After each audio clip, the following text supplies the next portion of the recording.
고양이 집사입니다. 스가랴 14장입니다. 여호와의 날이 이르리라. 그날에 내 재물이 약탈되어 내 가운데서 나누이리라. 내가 이방 나라들을 모아 예루살렘과 싸우게 하리니 성읍이 함락되며 가옥이 약탈되며 부녀가 욕을 당하며 성읍 백성이 절반이나 사로잡혀 가려니와 남은 백성은 성읍에서 끊어지지 아니하리라. 그때 여호와께서 나가사 그 이방 나라들을 치시되 이왕의 전쟁 날에 싸움과 같이 하시리라. 그 날에 그의 발이 예루살렘 앞 곧 동쪽 감람산에 서실 것이요 감람산은 그 한가운데가 동서로 갈라져 매우 큰 골짜기가 되어서 산 절반은 북으로 절반은 남으로 옮기고 그 산 골짜기는 아셋까지 이르리라. 너희가 그 산 골짜기로 도망하되 유다왕 우시야 때에 지진을 피하여 도망하던 것 같이 하리라. 나의 하나님 여호와께서 임하실 것이요 모든 거룩한 자들이 주와 함께 하리라. 그 날에는 빛이 없겠고 광명한 것들이 떠날 것이라.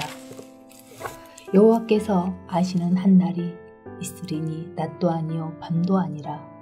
어두워 갈 때에 빛이 있으리로다. 그 날의 생수가 예루살렘에서 솟아나서 절반은 동해로 절반은 서해로 흐를 것이라.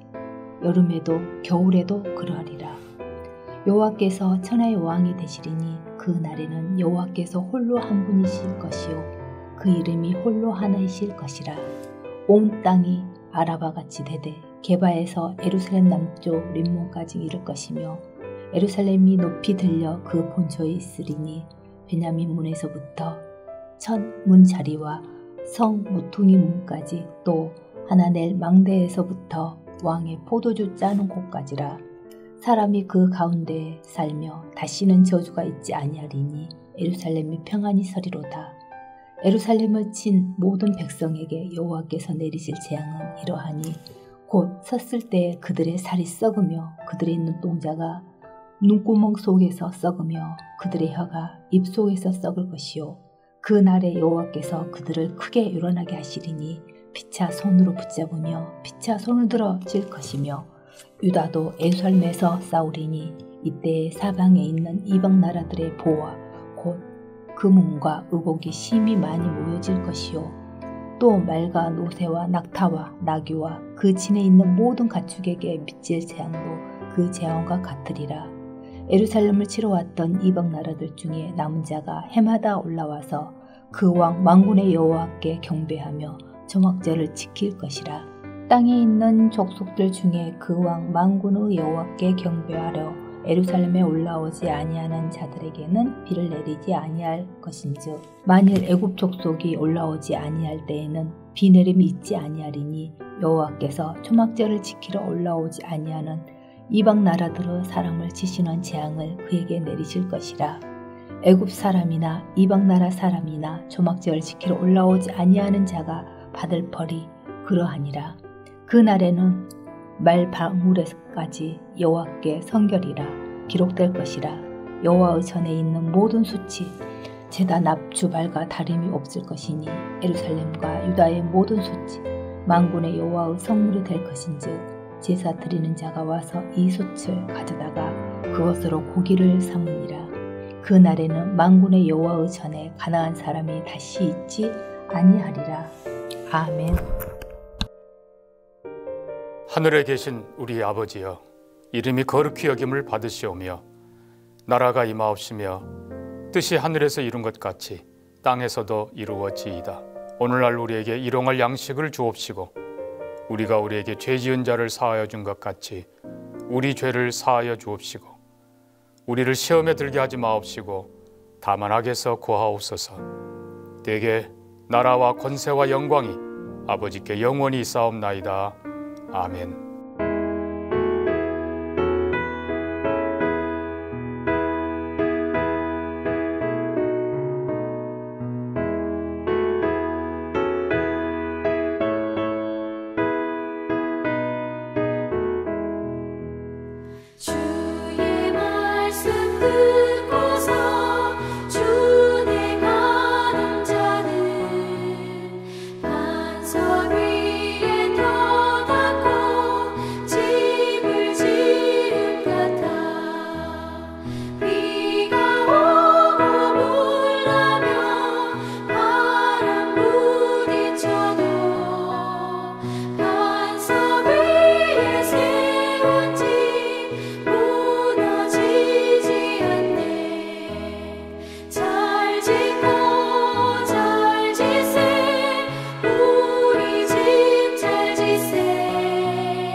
나눌 하나님의 말씀은 신명기 28장 58절에서 68절 말씀 가운데 58절에서 64절 말씀을 함께 보겠습니다.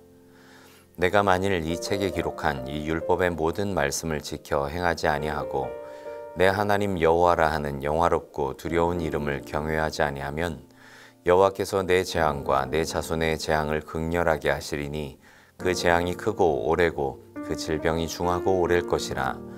여호와께서 내가 두려워하던 애굽의 모든 질병을 내게로 가져다가 내 몸에 들어붙게 하실 것이며 또 이 율법책에 기록하지 아니한 모든 질병과 모든 재앙을 내가 멸망하기까지 여호와께서 내게 내리실 것이니 너희가 하늘에 별같이 많을지라도 내 하나님 여호와의 말씀을 청종하지 아니하므로 남는 자가 얼마 되지 못할 것이라. 여호와께서 너희에게 선을 행하시고 너희를 번성하게 하시기를 기뻐하시던 것 같이 이제는 여호와께서 너희를 망하게 하시며 멸하시기를 기뻐하시리니 너희가 들어가 차지할 땅에서 뽑힐 것이요 여호와께서 너를 땅 이 끝에서 저 끝까지 만민 중에 흩으시리니 내가 그곳에서 너와 내 조상들이 알지 못하던 목석 우상을 섬길 것이라. 우리는 신명기 28장에서 계속되는 복과 저주의 선포를 보게 됩니다. 특히 이 저주에 대한 내용이 많이 언급되고 있죠. 우리는 역설적으로 이 저주의 상황에 놓이지 않기를 원하시는 하나님의 간절한 마음을 들여다보게 됩니다. 예수 그리스도 안에서 하나님과의 좋은 관계, 복된 이 토부의 은혜가 펼쳐지기를 축복합니다. 우리는 지난 시간을 통해서도 이 저주에 대한 내용을 들여다보았지만 오늘 함께 살펴볼 본문의 내용들도 계속해서 저주가 이어지는 모습을 봅니다. 신명기 28장 15절 말씀을 보면 모세를 통해 주시는 하나님의 마지막 경고의 핵심과도 같은 말씀이 담겨 있습니다. 내가 만일 내 하나님 여호와의 말씀을 순종하지 아니하여 내가 오늘 내게 명령하는 그의 모든 명령과 규례를 지켜 행하지 아니하면 이 모든 저주가 내게 임하여 내게 이를 것이니 라고 말씀합니다. 그런데 오늘 본문 58절 말씀도 이와 비슷하게 시작합니다. 내가 만일 이 책에 기록한 이 율법의 모든 말씀을 지켜 행하지 아니하고 내 하나님 여호와라 하는 영화롭고 두려운 이름을 경외하지 아니하면 여호와께서 내 재앙과 내 자손의 재앙을 극렬하게 하시리니 라고 말씀합니다. 같은 주제를 반복하고 있지만 조금 더 구체적으로 기록되어 있죠. 15절에는 단순히 여호와의 말씀이라고 기록되어 있는데 58절에 보면 이 책에 기록한 이 율법이라고 나와 있습니다. 우리는 이 율법에 대한 순종이 과연 무엇을 말씀하시는가를 오늘 본문 말씀을 통해서 또 한번 보게 됩니다. 이 58절 하반절 말씀을 다시 보면 내 하나님 여호와라 하는 영화롭고 두려운 이름을 경외하지 아니하면 이라고 말씀합니다. 율법에 대한 순종이 결국은 뭐라고 말씀하십니까? 하나님을 경외하는 것이라고 말씀합니다. 경외라는 것은 무엇을 말합니까? 이 58절 말씀에는 히브리어 야라라는 단어가 두 번이나 나옵니다. 하나는 두려운, 또 하나는 경외라는 단어로 번역이 되어 있습니다. 기본적으로 두려워하다라는 뜻이죠. 그러나 우리가 잘 아는 것처럼 이 경외한다라는 이 표현은 단순한 공포심이 아니라 존경하는 마음에서 갖는 두려움을 뜻하는 표현이죠. 순종함에 따르는 복을 주시는 분도 하나님이십니다. 또 불순종함에 따르는 저주를 내리시는 분도 하나님이십니다. 그러니까 삶의 모든 영역에서 하나님의 절대적인 주권을 인정하면서 하나님을 믿는 태도, 또 순종의 태도, 그것이 바로 경외함입니다. 하나님께서 말씀하신 율법, 이 기록한 율법, 이 순종은 하나님 경외함의 척도입니다. 삶 속에서 하나님을 경외하는 마음 가진 사람은 순종합니다. 반대로 말씀을 순종하며 사는 사람은 하나님을 경외하며 사는 사람입니다. 이 두 관계가 때려야 뗄 수 없습니다. 사람이 자신보다 더 권위 있는 사람 앞에선 자연스럽게 자신을 추스르게 되어 있습니다. 또 그 사람의 말 한마디에 머리를 숙이게 되죠. 그 권위자를 의식하는 겁니다. 회사에서 자신보다 더 직급이 높은 사람들에게, 또 어떤 분야에 있어서 자신보다 더 학식이 있거나 경험이 많은 사람들에게 삶의 연륜과 지혜가 있는 사람들에게 우리가 그렇게 하지 않습니까? 하물며 보이는 사람 앞에서도 우리 인간이 이런 모습이라면 하나님을 섬기는 우리 믿음의 자녀인 우리가 하나님이 어떤 분이신지를 안다면 당연히 하나님 경외하는 태도가 있어야 하지 않겠습니까? 보이지 않지만 살아계시는 분, 말씀하시고 이루시는 분, 우리의 삶을 인도하시고 그분의 뜻대로 모든 것을 행하시는 분, 이 크고 두려우신 하나님을 의식하고 인정하고 또 믿는다면 말씀 순종은 당연한 태도입니다. 말씀 순종이 없다면 하나님 경외하는 사람이 아닙니다.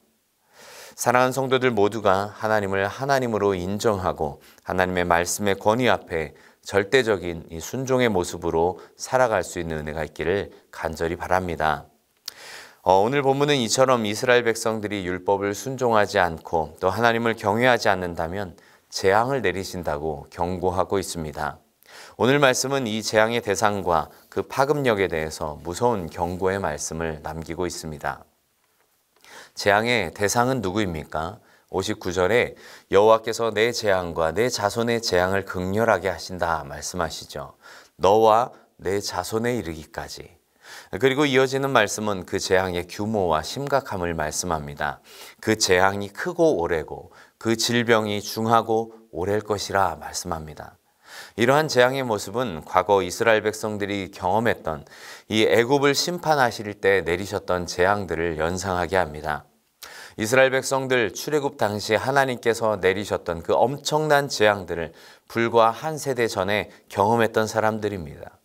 그 두려움과 끔찍함은 이미 이스라엘 백성들과 주변 나라들에 각인되어 있습니다. 그런데 하나님의 말씀에 불순종한 이들에게 내린 이 재앙은 이 애굽에 내린 질병보다 더 오래고 광범위할 거라고 말씀하시는 것이죠. 애굽에 내리는 재앙은 국가를 멸망시키지는 않았습니다. 하지만 불순종한 이스라엘에게 내리는 재앙은 멸망하시기까지 임하실 것입니다. 특히 하나님께서 이스라엘 백성들에게 주신 이 복과 은혜를 거두어 갈 것이라고 말씀하시죠. 본문 26절 말씀은 너희가 하늘의 별같이 많을지라도 남은 자가 얼마 되지 못하리라고 말씀합니다. 또 63절 말씀은 너희가 들어가 차지할 땅에서 뽑힐 것이라고 말씀하시죠. 이러한 표현들은 바다의 모래처럼 또 하늘의 별처럼 많은 자손들을 약속하시고 또 땅을 약속하셨던 아브라함과의 언약을 생각나게 합니다. 하나님의 기대와 기쁨이 무너져 버리고 재앙과 징벌이 따르는 이러한 모습은 결코 하나님 원하신 모습은 아닙니다. 결국 불순종의 결과로 이스라엘 백성들은 뿔뿔이 흩어져 버리게 될 거라고 말씀하시죠. 64절 말씀은 여호와께서 너를 땅 이 끝에서 저 끝까지 만민 중에 흩으시리니 내가 그곳에서 너와 내 조상들이 알지 못하던 목석 우상을 섬길 것이라고 말씀합니다. 흩어지고 이방신을 섬기게 되는 이스라엘 백성들의 모습은 결국 평안을 얻지 못하는 삶의 모습으로 전락하게 되고 맙니다. 하나님을 떠나서는 어디에도 쉴 곳이 없습니다. 이스라엘의 불순종은 그 전과 후를 극명하게 나누어 보여줄 것입니다. 재앙과 질병, 상실과 절망, 또 이산으로 인해 평안을 빼앗기고 공포 속에 살아가는 것. 하나님 떠남의 결과로 맞이하게 되는 이러한 불순종의 상태는 너무나도 끔찍합니다. 사랑하는 우리 성도들 모두가 하나님께서 이런 끔찍한 경고의 메시지를 우리에게 남겨주신 그 이유와 뜻을 기억해야 합니다. 하나님께서 과연 어떤 길을 선택하기 원하실까요?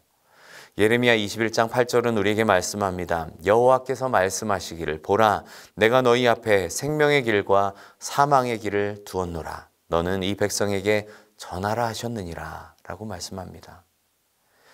말씀을 맺습니다. 구약에서 듣는다라는 말은 단순한 절대 복종이 아닙니다. 청종을 의미합니다. 경청하면서 순종하는 것이 바로 듣는다는 의미입니다. 우리 하나님은 기계적인, 수동적인, 맹목적인 순종이 아닌 자발적이고 자원함으로 또 감사와 기쁨으로 하나님의 뜻을 따라 행하며 살기를 원하십니다. 듣는 태도와 또 이 행동은 결코 분리될 수 없습니다.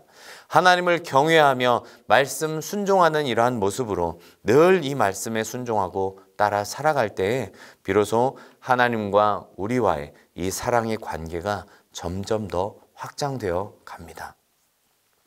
오늘도 이전보다 더욱 친밀한 하나님과의 관계의 회복이 있기를 간절히 바랍니다.